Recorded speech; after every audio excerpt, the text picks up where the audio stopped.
طيب انا معايا دلوقتي الاستاذ علي حسن ابو مهاب، القيادي بجبهه طريق الثوره او الثوره. استاذ علي، مساء الخير يا فندم. مساء الخير يا استاذ محمد. استاذ علي، احنا كان في حوار بينا على التليفون برضو من فتره، كنا بنتكلم على شهداء يناير. للاسف كانوا شوشوا على الحلقه. استاذ علي، خليني اسالك على ما هو تعليقك على القبض على مجموعه من شباب 6 ابريل اليوم، النهارده الاثنين؟ والله يا استاذ محمد، سلطه الامر الواقع او سلطه الانقلاب عامله حمله موسعه قبل الذكرى الخامسه لثوره 25 يناير. ايوه. وهي في حقيقه الامر انا مش فاهم هم بيعملوا ده ليه. يعني هم بيعملوا يعني 6 ابريل بالتحديد كان ليها نشاطات وفعاليات في الفتره الماضيه.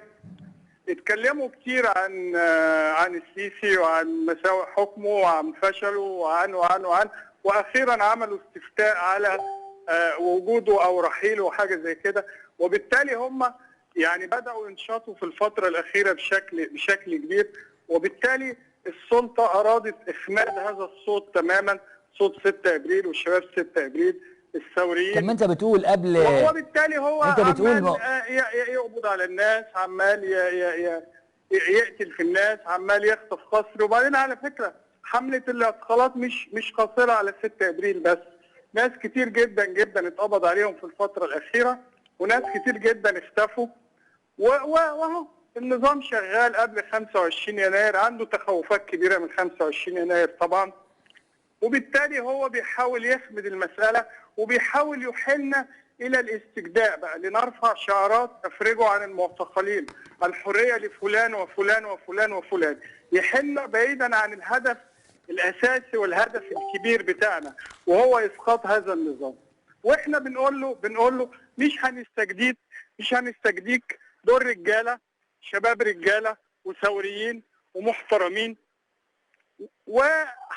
وهنستمر، ومش هنقول لك افرج عن حد لان انت ما تستاهلش الاستجداء، ومش هنستجديك ولا هنقول لك الحريه لفلان ولا لفلان، دول رجاله. والثوره بص يا استاذ محمد، يا منصور يا ما منصورش، وفي كل الاحوال بيتقبض علينا. يعني في حاله الخمول بيتقبض علينا، وفي حاله الثوره والهيجان بيتقبض علينا. يبقى بالتالي احنا علينا النهارده ننظم صفوفنا ونصور، وقدامنا فرصه، يعني قدامنا شهر ولا حاجه وتيجي ذكرى 25 يناير. علينا بقى اننا ننسى اللي فات كله، ننسى كل اللي فات. طب استاذ علي، استاذ علي، هننسى ان شاء الله، هننسى وهنتوحد ان شاء الله. استاذ علي، خليني اسالك سؤال وانت والد احد الشهداء. نعم. يعني ايه الرساله اللي ممكن تقولها للشعب المصري؟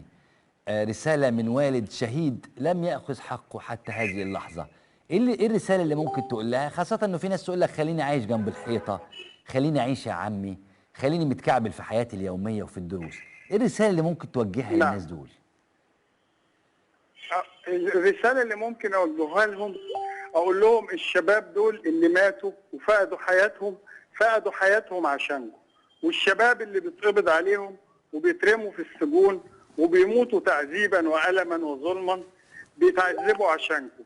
لو دورتوا على هؤلاء الشباب واهالي هؤلاء الشباب هتلاقوهم مش محتاجين حاجه في الغالب هم بيعملوا لمصلحتكم انتم، بيعملوا عشان تعيشوا عيشه كريمه، بيعملوا عشان حق اولادكم في العمل. اللي النهارده حضرتك كان في وظائف معلن عنها في النيابه الاداريه، راح حوالي 10,000 بني ادم في اماكن مختلفه، والوظائف محجوزه. اقسم بالله العلي العظيم انا جاي لي بيان بالوظائف المحجوزه وبالاسماء كمان.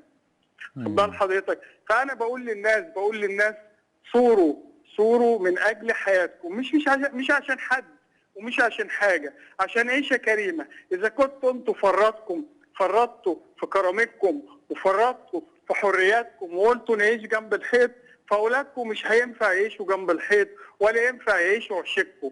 اعملوا علشان خاطر اولادكم، علشان خاطر مستقبل اولادكم. اولادكم النهارده بتصرفوا عليهم عشرات السنين في الدراسه، وفي النهايه بيقعدوا جنبكم. اي اب واي ام النهارده بيشيلوا هم الولد قبل هم البنت. طبعا. ده ليه؟ عشان الوظائف محجوزه لاولاد البهوات واولاد البشوات واولاد الاسياد. لا، وممكن يتقتلوا لا فمن قدر الله يا استاذ علي. زي النهارده الشاب بتاع الحمول ما عملش حاجه، يعني طلع رقيب الشرطه الطبنجه وقتله بمنتهى البساطه. يعني لو فرخه كان خد باله منها يعني. فممكن عادي برضه حتى لو تعين او ما تعينش، في النهايه هو معرض للاعتقال او التصفيه الجسديه في اي لحظه. ما هو ده جزء يا استاذ محمد من اللي احنا بنقول للناس عليه. بنقول لهم ان حياتكم وحياه اولادكم مش امنه في هذا الوطن. طول ما انتم ساكتين ولادكم عرضه للموت في اي وقت، وعرضه للاهانه في اي وقت، وعرضه للبهدله في اي وقت. فمن فضلكم من فضلكم اخرجوا اطلبوا حقوقكم.